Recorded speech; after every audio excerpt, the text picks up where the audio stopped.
And when you knock us down, we're going to get up. And on the way up, we're going to bite a kneecap off. Go ahead and say it, Ed. Go Tigers! When I woke up this morning, I was feeling pretty dangerous. You like that? You like that? F it. Jamar's down there somewhere. The New Orleans Saints select Marcus Davenport. No! Splash Brothers? Yeah. It's playoff. Keep going, Brace. The playoffs? Don't talk about playoffs. If it doesn't fit, you must acquit. Interviewed, actually. I'm just thought that I was behind all those other guys, but okay. Yeah, hey, you we can say you were a big part of us becoming a podcast, though. That is Hey, true. And for hiring Ty. And Fox, just like I was y'all's 10th choice for the radio, now you know how it feels. Ty, that may be the funniest thing you've ever said. So accurate. Seriously though, Ty, when Ty got on the air, it was basically I called Chance up. I was like, "Hey man, if a caveman can do it." West Virginia Ty. But no, that was the inspiration. I was like, man, let's get something going. I called Ty, called Chance, and it was kind of something that everybody was already wanting to do anyways. Yeah. And we just hooked up. And this is, by the way, this is our fantasy football league, basically. Yeah, Dirty Boot. That's where Dirty Boot came from. To start. Yeah, and Dirty Boot football, that's been around For 12, 13 years. at least. Where's that trophy at, Ty? It's at the house. Need to bring that one day. You get a picture No, here by Mark Kramer? yes, I have to. Kramer still does trophy name Yes, tags, he right? does. He does. Yes. All right. Well, he's about to name get some Mike. business. Hey, do you think maybe he could be a little sponsor? Make it Maybe he happen, could Ty. come on the show. Ty, did you break the trophy? He would have no clue how to get onto this show. He nor Puffy. Yeah, Puffy would be like, the scene on Zoolander when they say it's in the computer and they start banging on it. Yeah. That is actually an accurate statement. And Ty knows this. He's the only guy. God love him. I love my father, but God, he drives me crazy. He is the only person who goes in every day and does not turn the laptop on and does the show. he has this book called the Book of Scrolls, and that's what he has. But he just not. Now, amazingly, he knows how to operate Pornhub on his phone, but he cannot operate the internet. Wait, how does he feel about having to verify his location with his ID? He is pissed, and in fact, he's not using it anymore. So I don't know what he. Now. Yeah, dude, the state of Louisiana is not going to see my category. Absolutely no way. Where are we going? What a start. What a start. So after all that, Sean, tell everybody just who you are and I guess how you got into this business. Sure. Yeah. What led you to this moment? Yeah. This is the culmination, boys. 127. Sean Fox. I've been the sports director of 97.7 off and on for 20 years this year. We were at one time the largest all sports station in the state. We're still one of them. I like y'all probably grew up being big sports fans. I grew up in New Orleans, in Mandeville, listening to Buddy Diliberto. I don't know how many of y'all are familiar with Buddy D, but Buddy D, just me, the old man. Yeah. He was like the call-in guy after the Saints games. Haps Point After. Hap started it, and then when Hap died, Buddy took over. And then Buddy had a call-in show every day, like I do in the evening. But his was, I think, he went to like 8 or 9 o'clock at night. And I just remember like this is kind of where my love of radio kind of took place. Like growing up, I don't even know if this is in existence anymore. But where we lived, if the Saints games didn't sell out, they would be blacked out. So I'd watch all the Saints road games, but there were very few times growing up that I actually got to see the Saints in the Superdome on TV. Wow. Like, so the way I would, keep up with them was I'd go lay in my bed and listen to them on the radio. And then from there, I would listen to Haps Point After and listen to the call-in show and listen to everybody rant about how bad the Saints sucked. And Buddy Buddy was in the media, but he was, and I kind of, he told like he was like, man, the Saints suck, and here's why they suck.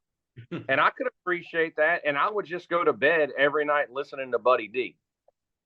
So that kind of, and then listening to Jim Henderson on the radio. So that's kind of where my love of radio started. And then when I got into college, went to Tech, and I had a couple cocktails. I was up at Ponchatoula's.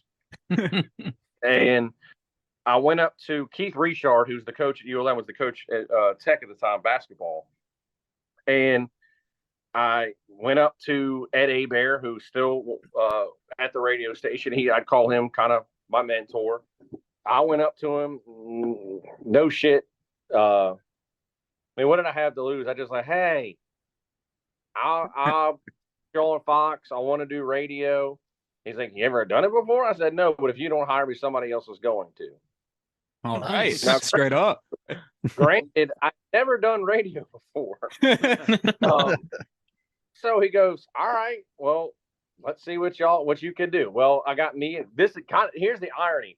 I got 3 of my best friends to go do this show with me once a week for an hour. Now we started, this is how we prepared. We sat around at our kitchen table, still in college, and Miami. That's before social media, really, right? Oh, yeah. Way before social media. So Miami is playing Tech, I think, is the game. That was the first show we ever did, was the week when they had Brock Berlin and Kellen Winslow and all those. Wow. Guys. Yeah. So that wasn't at Tech. No, it was in Shreveport. Yeah, at Shreveport. State Fair. And, yeah, Luke McCown, Ryan Moats, all that. Like Tech had Josh Scobie. They had some NFL do it, but Miami had Sean Taylor, Vince Wilfork. I mean, it was was Devin Hester on there too? I want to say yeah. He had probably just left, maybe. Yeah, he was around then though, for sure. They were loaded. And we watched, or we had the NCAA game, and we put it on simulation. The game finished, and we sat around and broke down what we just saw. Record. So that we took that, and then we went and did our first radio show. And I don't know how they asked us to be on for the second time, but we kept doing it. We were terrible. A couple of guys graduated. We added a couple other guys. It was still me and Nick White, and a couple other guys joined us. Or no, Kyle Roberts, who's the voice of Rustin. And, so he was the original? He was the second year. Okay. Ironically, the 4 originals were me and Nick White, who everybody knows what Nick has done with ULM through the years. My best friend from junior high and high school, we still best friends to this day, Robbie Bazell. He got out of the business and is making money. And the other person who started with me is Charlie Hogan. And Charlie, ironically, is an associate AD at Florida State now. Oh, wow. Okay. That's 4 that started it. Robbie and Charlie graduated, and then me, Nick, and Kyle Roberts did it. Kyle did it for a year. He went on and did other things. Then it was just me and Nick White. And Nick at the time was actually a youth director. I can't remember the church, but he was the youth director of that. So I was fixing to graduate, and I was like, shit, I don't know what. I mean, I kind of like doing this radio thing. And it wasn't ESPN radio yet. No. It was still we were still on the Peach just once a week. And as I was getting ready to graduate, I'm panicking, and I told the people at the radio station, I was like, look, I don't really know what I want to do, but I know I really like this, and I'd like to stick around in some capacity. And they were like, ironically, we like what you're doing, and we're thinking about flipping the format to ESPN. And would you want to be the sports director? And I'm fixing to graduate from college. I'm like, well, hell yeah, I want to do it. So we start the show every day, Fox and Company, from every day for an hour, or once a week for an hour, to every day for an hour. Then it grew to 2 hours. Then we tried to bring on another local show. We tried a couple other ones leading into us, because I think at the time we were only 4 to 6. Well, then the other shows kept flaming out, and we went from 3 to 6. So that's kind of how it started. And honestly, guys, at the very beginning of it, I didn't make a ton of money. I really panicked, and I kind of took what they gave me. And I only made the first go round when I was there. I think I only made over $30,000 one time. Well, Fox, to piggyback on that, is that when you left to go to Dylan's company? Yeah. So I left when my wife got pregnant. She was managing Chili's at the time in West Monroe. And those are long hours, and she's always on her feet. And I was like, look, once we have the baby, I'm gonna have to find something else because this isn't fair to you. Yeah. So I took I call it about a 3-year hiatus, and I went. Dang, it was that long. It was that long. It was almost 4 years, and I ended up working for Marsala, and they're a great company. I can't say enough good things with them. They really took care of me. They're still the title sponsor this day. I left with a great relationship, but I'm not a corporate person. I mean, my job I had was both physically demanding. I was the shelf space coordinator, which if you go buy beer, it may not seem like it's that complicated. It's way more complicated when you have to design the shelves to do it and actually set it up a certain way. There is a formula to it. You have to fight with rival beer companies. When you do resets, you might be at a store for 10 to 12 hours. Like, it's insane. And it just kind of broke me. And at the time, and I'm not trying to toot my own horn, but when I left, things kind of went downhill. And things happened for a reason. When I really wanted to get out, they were thinking about going away from having local shows.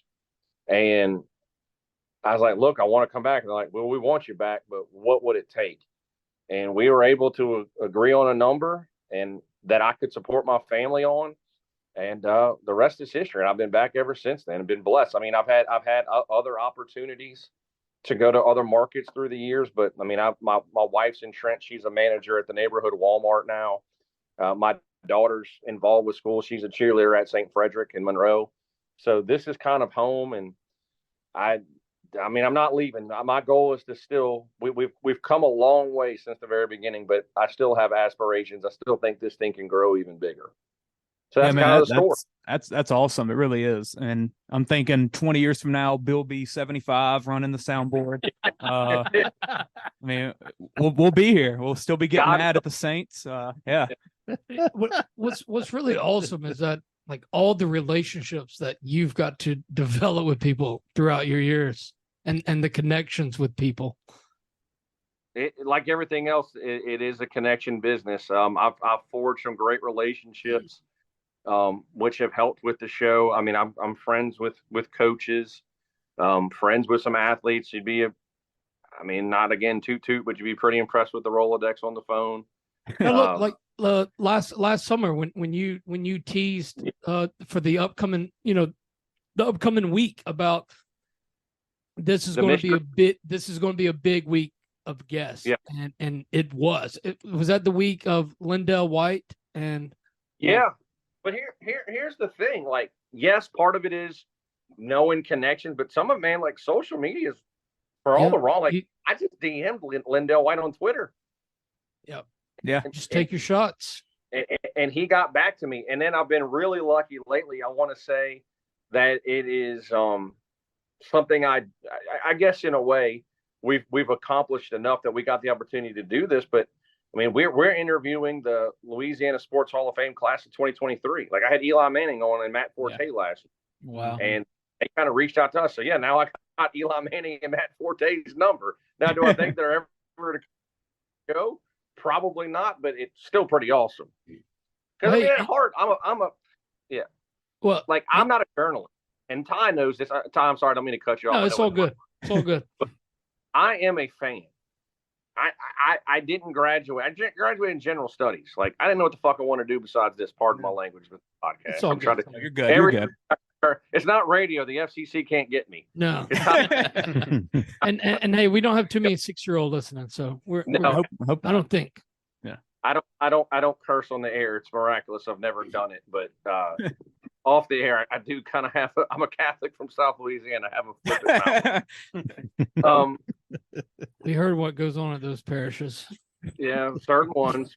We say our Hail Marys and our Fathers and pray for forgiveness. And so did the priest. But I've just been really blessed, and we've had a good run here. Last couple of years with getting some big time guests. I've always said, we technically are a small market, but I really do feel we put on a big time product. We do a lot less or more with less. Like Matt, you talked about Jordy. I love Jordy to death. Jordy's on my show every Thursday, but Jordy's kind of got a different setup than I do. Matt Moscona, like his success speaks for itself. Matt's done a tremendous job building his brand. And Ty knows this. If you see their resources and you see what we do, I'm pretty damn proud of what we've done. And I personally think, and not just me, it's other people, we have one of the best sports talk shows in the state of Louisiana. And we don't take ourselves too seriously. Again, I'm not a journalist. This is my concept is kind of like what you guys do. I'm a fan. We're a bunch of guys or girls sitting together like we always would with our buddies, having a couple cocktails and bullshitting about sports. That's what I do. Well, hey, and I'm not just saying this because it's you, but people don't see the behind the work grind and hustle that you do every day to produce those 3 hours, which is remarkable. 3 hours is a long time to talk about anything, especially knowing that you're going to be live. Yeah, that's a lot. It is, and especially today. Like my buddy tells me all the time, like I don't know how you do it in a PC world, like where one thing you do, man, you could get canceled at, and it's tough. And hey, I remember one topic me and Puffy were talking about, and I got a text that said, "Abort, abort, abort, abort, abort, abort." And that's more me looking out for y'all. Yeah, no, yeah. But you do have to, like there is a method. Like, yes, I'm on from 3 to 6, but does that mean I show up at 2:50? No, I'm usually in the studio by 11. Yeah, and not only do I sell advertising, and I got to find time to produce. I mean, if you hear the show, a lot of those clients are mine because you hear my voice on it. So, I mean, I have to find time to sell for particularly Tuesdays and Wednesdays are really long for years. In between leaving the radio show in Marsala and coming back, I picked up a job for a little while. I thought at the time to just do something before I got back on the air. I worked at the Monroe Athletic Club, and I'm still doing it. Every Tuesday and Wednesday, I open the Mac at 4:00 in the morning. So it's early, but the good news is, like, I get everything I need to do to get the place open, but then I'm working on the show then. Like, I'm so anal. I could not just turn on the mic and do it. Could I do it for an hour? Probably, but 3 hours is so long. So I probably have every day, and Ty has seen it. I call it my idea book. I try to get a guest every hour, but then I just have an endless list of topics. And if it's a topic and it's topical still, I'll move it to the next day. And the goal is you find something that the audience connects with, you get calls and texts, and you don't have to use too many. But there is a method to it, and there's a way more prep than people think. Look, are we about to write a book? Or no? Oh, okay. No. Wait. What about? Do you get royalties if the football show about Hoover High School comes on? And no, no royalties. No, I don't. What was that called? Hoover 2-a-days. No, it was the remember West. They did it at Hoover, then they did a 1 year at West Monroe. Yeah. Mm-hmm. And you want to talk about how that works? They came in and filmed us for 8 hours. Oh, wow. They used 30 seconds of it. And was it script? Our own script, pretty much. But they turned us into a morning show, and like obviously we weren't breaking down again like they were. It was reality show is the fakest thing out there. Or there's nothing real about reality shows. Yeah. Yeah, and that was that was really the start of reality TV. I think what was that, It was. 2005, 6? It was early. Yeah. Yeah. And it's funny. I completely forgot we did that, but you're right. That was may he rest in peace, Don Showles. That was the old Don Showles era at West Monroe when I said they were rolling. That was kind of at the end of when they were really rolling. Yeah. Did Don Showles have like a mafia boss personality in West Monroe? Well, ironically, he walk around in a tracksuit a lot. I'm not kidding. No, I never forget Don Showles. Y'all love this story. This is when Bastrop was rolling, right? Reuben Randall Mackey. Oh yeah. All was coaching. So down in the Superdome, they used to have picture day and practices down there. I don't know how they do it anymore, but there was two teams practicing at the same time. It just so happened West Monroe and Bastrop were practicing on opposite ends of the field.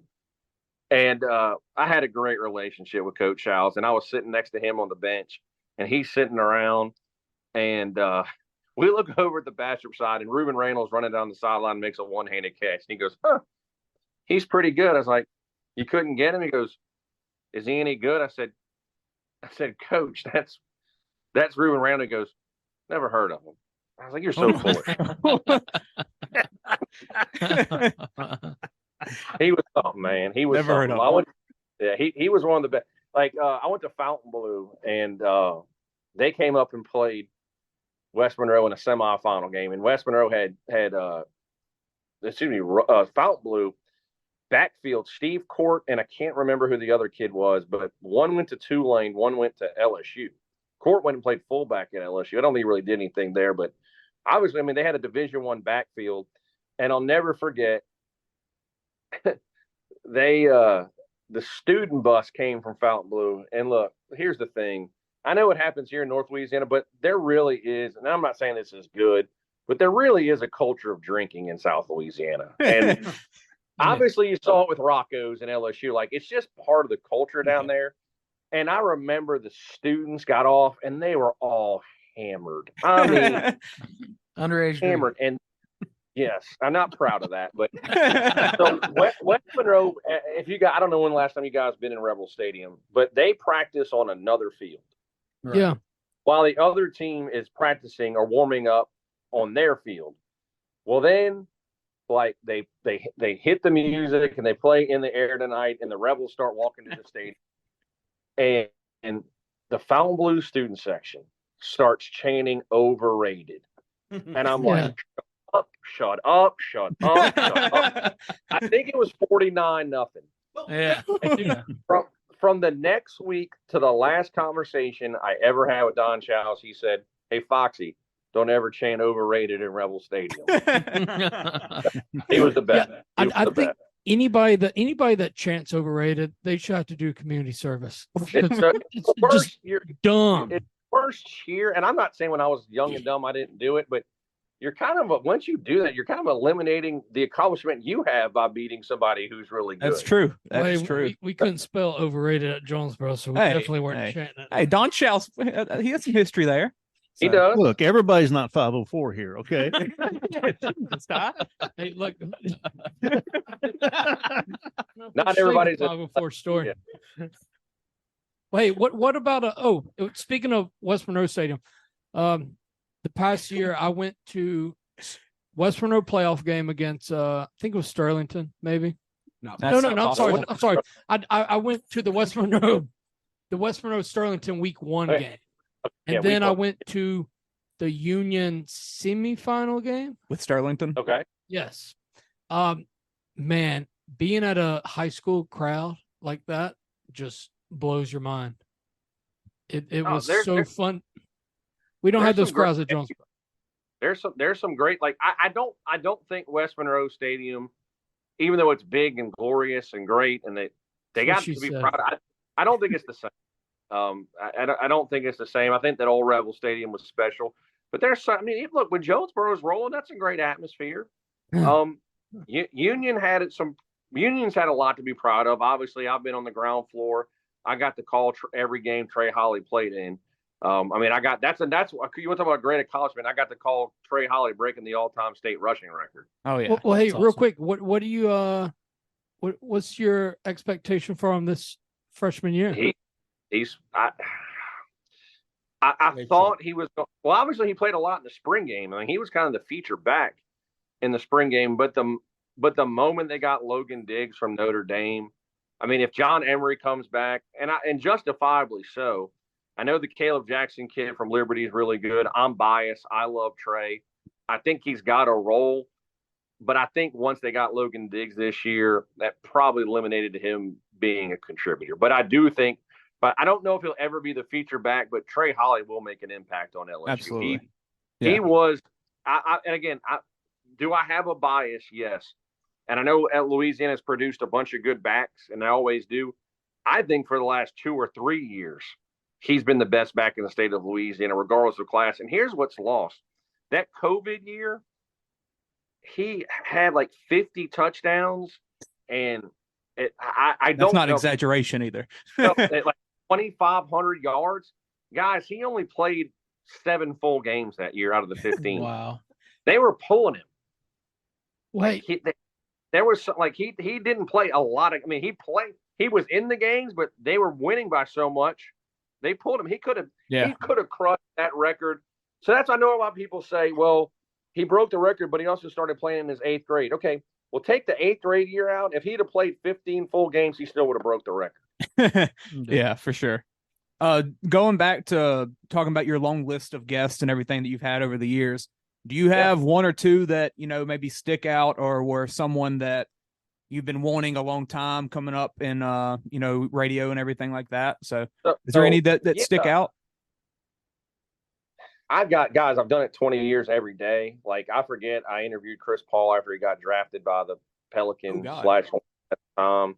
I've had Tony Gonzalez on randomly, Bill Romanowski, Fred Dean, Terry Bradshaw. Being a New Orleans guy, like, y'all know I'm a diehard Saints fan. I haven't had a one-on-one with Drew Brees. I've interviewed him kind of off to the side with a bunch of other people. Yeah, but I haven't had him on the show per se. But I've always had an affinity for the Manning family. So having Eli on last week was one of them. But my most surreal experience has nothing to do with like who I interviewed. The most powerful thing that ever happened to me was Ty Garrett joining the show, right? Besides that, was the day Eddie Robinson died. Yeah. I got contacted, a bunch of other people, hey, if you want to go to Coach Robinson's house, go at, here's when to go. I'm like, okay, well, I mean, I'm in the media, right? I'll go. I get to Eddie Robinson's house. One, the road between Tech, Ruston, and Grambling when you're going by the Tech golf course. Yeah. And you see all these big, nice houses, and I keep thinking one of these is Eddie Robinson's house. No. He had the most unassuming house you could possibly think of. You want to talk about a humble man? Like, it was nothing impressive whatsoever. Never in my wildest dreams would I said, the great Eddie Robinson lived here. Well, guys, I was the first person there. And I'd never met Miss Doris Robinson in my life. But I am sitting on the sofa of one of the most legendary coaches of all time. He's just died, and his wife is crying on my shoulder, who I've never met, saying, I don't know what I'm going to do without my Eddie. That to this day, that's the most powerful thing that's ever happened to me in doing this job. Will stick with me forever. Yeah, I did too. I've heard you tell that story on there, and that's one of my favorite stories of yours. The other one is the trash talk you did as a tech student, where you set off one of the guys. Who was the guy that you set off? Brock fucking Gillespie. Fucking point guard for Rice. There you go. Pardon my language. I still don't like it. He threw a basketball at me. Threw a basketball at you. That's awesome. Yeah. It was right after the game. Rice had beaten Tech at like a last-minute play. He was a good player. And, I rode his ass the entire time. I mean, I keep it. I never really curse at anybody. Like, I'm just a good trash talker without doing it. Well, he threw the basketball at me, and he turned around and walked away. I threw it in his back. Out of the tack for a while. That's a good one. Yeah. Going back to you said growing up a Saints fan and everything like that. This episode, after we finish up this interview, we're going to be previewing the NFC South and obviously the Saints. So do you have a quick outlook on your expectations for the Saints this year? If the Saints don't win this shitty division, Dennis Allen needs to be fired. Yeah. He might need to be fired regardless, but I'm not a Dennis Allen guy. I do think he coaches a good defense. That's right. Yeah. Good defense. But know your role. So the biggest thing is health. If they are healthy, there is no reason this team should not win the division. None. Absolutely. I think Carolina's got some nice young pieces. It's got to take some time to develop. I think Tampa is going to be awful. Me too. If you're trying to choose between Kyle Trask and Baker Mayfield, good luck. And slow down. And on top of that, they're bringing back the throwback jerseys that they Creamsicle. Yeah, they're bringing what are you doing? Legendary. What in the name of Vinny Testaverde? And like I said, Carolina's got some good young talent. I do think Bryce Young is going to be good, but I don't expect it right away. Yeah. And Atlanta, I do like. I hate to say this, I like some of Atlanta's pieces, but I mean, Desmond Ridder. Exactly. I know Carr is not everybody's cup of tea. Well, having watched this team my entire life, he is 95% better than almost every other quarterback the Saints have ever had. That's right. And there's some niceties around him. I think the key is, even more than Kamara, if Michael Thomas is healthy, this can be a really, really good team. And the NFC, golly, the discrepancy between the NFC and the NFC is insane. So I think it's 11-6, at worst 10-7, and you win the division. Anything other than that, there needs to be some really big changes in New Orleans. Yeah, dude, they're still plus 125 to win the division. So there's a bet in the like I said, and really, and because y'all have the Pelicans right there too. It all comes down to New Orleans sports, and I do say this all the time: health. I think if Zion and Ingram can ever be healthy at the same time, the Pelicans can still be really good. But for whatever reason, I don't know if it's the voodoo or the nasty ass water down there, but they are. Are the old myth about New Orleans Mafia? It's our second Mafia reference. Or maybe it's the good food with Zion. Yeah, that's true. That's true. Well, Too much good food. It ain't human food. It's Look, Zion's got a lot more issues than what he's eating these days. No doubt. Well, he's eating. He doing something right. Have that girl acting like that. It's the legs. You got to save the legs. You got to save the legs. Goodness gracious. He is spreading the wealth. Yes, he. Hey, I mean, more power to him. Yeah. Obviously, we don't want to keep you too much longer. Do you have any other questions? I got two questions real quick. Two questions. Okay. Take Drew Brees out. Who's your favorite Saint of all time? Ooh, that's a tough one. Ooh, that's a good. Take Okay. Manny and take Brees out.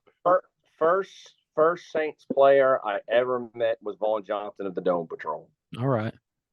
So Vaughn would be up there, and Joe Horn. All right.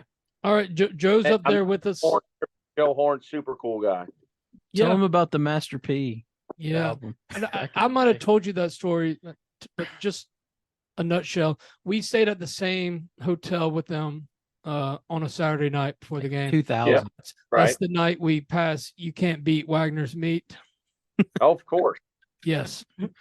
But we didn't meet Wagner, just for the record. Sorry. We didn't meet him. No, Okay. But yes, we got to meet all the Saints people in that hotel lobby. So that was really awesome. Yeah, And- you did tell me that story before. Yeah. What's your other question, Ty? Other question to all right, LSU running backs. I think is Cecil the Diesel your favorite running back? Okay, yeah. You know what? I'm glad you mentioned that, and this goes back to Brady. Me too. Kevin Falk. I grew up being a huge Kevin Falk fan. Right. Still am. He's up there. But I had the chance to interview Cecil Collins last year, or early, either early this year or late last year. Yeah, I think it was this year. Yeah. You want to talk about an interview I wasn't expecting? Holy cow! I mean, we got so much feedback. You want to talk about a guy who's made the best of a second opportunity? I never thought you would say this about Cecil Collins, but man, just a quality human being and a true story of redemption. And I get random text messages from him still. Like, he's just, hey, how you doing? Incredible guy. And again, I know his story in the past, and it ain't great, but man, look, life chances, and he's making them. And look, I'm a big believer in like I get pretty offended when, and then obviously not to go on a huge rant to end this thing, but we have a tendency in society today to dig up, especially with social media, tweets from the past. And I know like a few years ago they tried to hold Joe Burrow accountable for some things that weren't great, but he was like 14 or 15 years old. But as human beings, we're supposed to grow. Yeah. And when you grow, you become a different person. Thank God I'm not the same person I was when I was 16. I'm not the same person I was when I was 25. I'm not the same person I was when I was 35. You get older, we make fun of our elderly, but I'm starting to get there. With that comes experience. With it comes wisdom. But you change and you evolve, and that's how we're supposed to be. So that's one thing I really do hate about where we are in society today is we tend to dig up things from the past. Well, I hope we're not the same people we were years ago. Yeah, if we are, I mean, we need to. Yeah, We need to look in the mirror. Yeah. So there's my mantra. Keep growing. Hey, that was awesome. We really appreciate this interview. I mean, obviously, as we said, something we've been looking forward to for some time. I guess we waited too long to ask you. 126 times apparently. So I want to be back for episode 200. All right. Okay. How about before that? How about that? At least, come on. Hey, we're gonna get you. We're gonna get you a hoodie. When I get to Monroe, I'll bring that to you. I'll wear it with pride. Thank y'all. And hey, when we call in, because all of us call in at some point. Hey, I'm a mascot champion. Yeah, we're gonna start being like from Dirty Boot Sports. Yeah, there we go. my call-in name is Maurice. I got a lot of cowboy. That so. Hey, my wife's a teacher at Union this year, so I got a little. Really? Yeah, got hired today. Well, congratulations, and maybe we'll see you at the Up this year. Yeah, I know. All right. Yeah, we appreciate it, as I said. Boys, thank y'all. Keep up the good work. All right. Thanks, thank brother. you.